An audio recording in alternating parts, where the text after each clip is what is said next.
नमस्कार मित्रों, मैं अमित स्वागत करता हूं आपका इस आपके अपने चैनल पर। तो देखिए, आज का जो हमारा विषय है वो है कि हम बांसुरी पर 10 थाटों को कैसे प्रैक्टिस करें। अभी थाटों के बारे में बहुत डिटेल से हम चर्चा कर सकते हैं, बहुत ऑब्जेक्शन भी हैं और उनको भी हम क्लियर कर सकते हैं, लेकिन अभी नहीं। अभी आप सिंपल से 10 थाटों की प्रैक्टिस कीजिए। उत्तर भारतीय संगीत में 10 थाट होते हैं, उनकी प्रैक्टिस कैसे करनी है वो एक बार मैं आपको बजा करके बताऊँगा, फिर आप उसमें प्रैक्टिस करेंगे और हर एक थाट पर आप सारे सरगमों का प्रैक्टिस करेंगे। ठीक है जी। अभी थाट क्या होते हैं इसके बारे में डिटेल से चर्चा करेंगे, लेकिन अभी सिर्फ 10 थाट हम डायरेक्ट बजाएंगे। कैसे इसको प्रैक्टिस करेंगे आइए देखते हैं। सबसे पहले नंबर पर आता है बिलावल थाट, जिसमें आप जाने अनजाने में बिलावल थाट में ही प्रैक्टिस करते हैं। इसकी खासियत ये है कि बिलावल थाट में सातों के सातों स्वर शुद्ध बजते हैं। तो कैसे बजते हैं?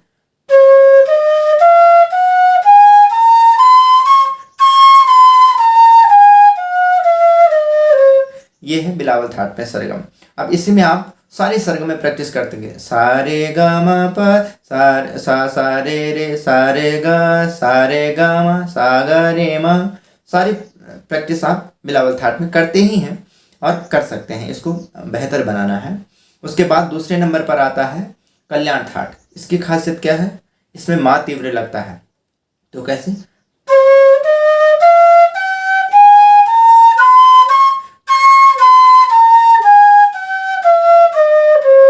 इसमें मा तीव्र लगा तो अब इससे बनने वाले जितने भी सरगम हैं उन सब में मा तीव्र लगेगा, शुद्ध मा हट जाएगा। तो इसमें सा रे गा मा पा ऐसे चलेगा।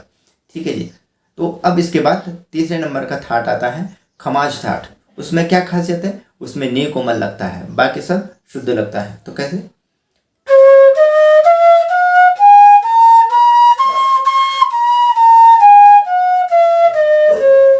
नी कोमल की निशानी क्या है?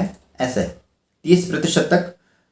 ये जो 5वें नंबर का होल है ये 30% तक ओपन रहेगा, 70% बंद रहेगा, तो कोमल नहीं बजता है। कोई भी स्वर 30% तक बंद रहेगा वो कोमल बजता है रेगा धनी में से। तो अब देखिए, ये इसमें सारा सरगम सा रे गा मा सब स्वर नी कोमल करके बजाने हैं सारी सरगम में।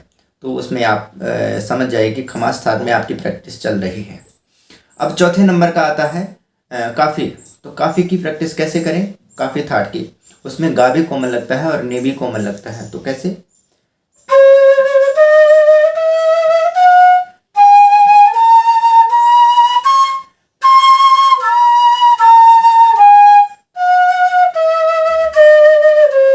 गा कोमल वही है, 30% तक ओपन। ठीक है जी। तो ये आपका ये भी हो गया। उसके बाद 5वें नंबर का आता है आशावरी। तो आशावरी में क्या है? उसमें गा धा और नी स्वर कोमल लगते हैं, बाकी सब स्वर शुद्ध लगते हैं। तो कैसे बजता है आशावरी?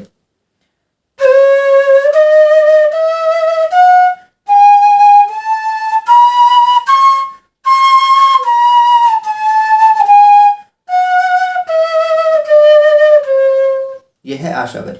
इसमें आप सब स्वर प्रैक्टिस कर सकते हैं। मैं माने कि सब सरगम प्रैक्टिस कर सकते हैं। सा रे गा मा सारी सरगम में प्रैक्टिस करनी है इसमें। फिर जब ये भी हो जाए उसके बाद आता है भैरवी, 6वें नंबर का भैरवी थाट। तो कैसे बजता है? इसमें चारों स्वर कोमल लगते हैं। तो कैसे?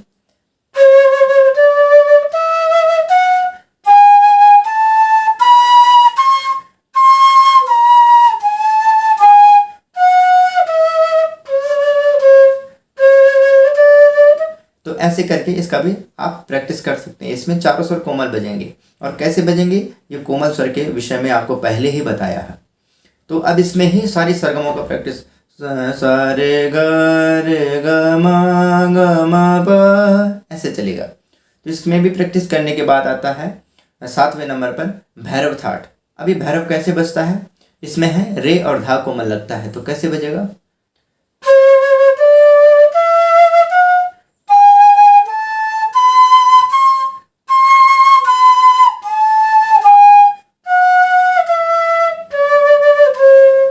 तो ये हुआ रे धा कोमल करके भैरव। अब इसमें ही सारे सरगम है।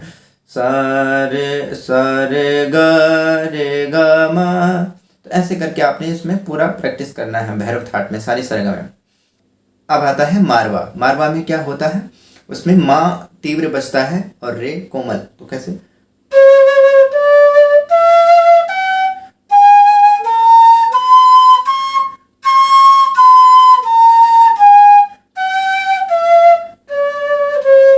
इसमें रे कोमल और मा तीव्र बजा।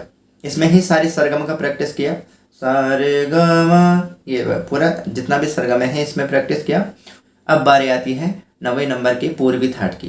तो इसमें क्या बजता है? इसमें रे और धा कोमल होता है और मा तीव्र होता है। तो कैसे बजेगा?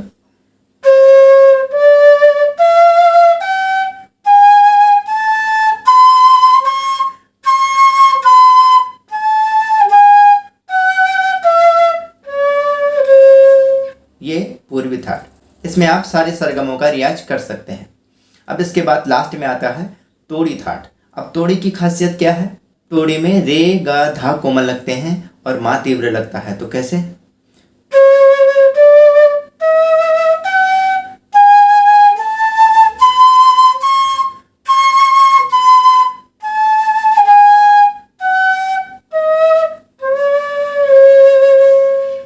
तो ये हुए पूरे 10 थाट। अब आपका काम है कि प्रत्येक थाट को कम से कम आप प्रैक्टिस कीजिए, लगभग 10 दिन 12 दिन ऐसे करके प्रैक्टिस कीजिए प्रत्येक थाट को। जो सरल हैं उनको कम कीजिए, जो कठिन है उनको ज़्यादा कीजिए।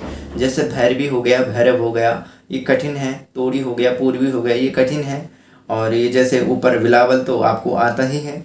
और उसके अलावा आपका जैसे ये कल्याण हो गया, कुछ कुछ जैसे काफ़ी हो गया, खमाज हो गया, ये सरल हैं तो ये आपको आ जाएंगे। तो उनका कम दिन और ज़्यादा से ज़्यादा रियाज करने का कोशिश कीजिए इनमें सरगमों का, और आपका हाथ बिल्कुल बहुत स्मूथ हो जाएगा। अगर आप अच्छे से इनको रियाज करते हैं तो फिर आपको डिफ़िकल्टी नहीं आएगी कुछ भी चीज़ सीखने में। तो इसी को ध्यान में रखते हुए आगे रियाज कीजिए। नमस्कार।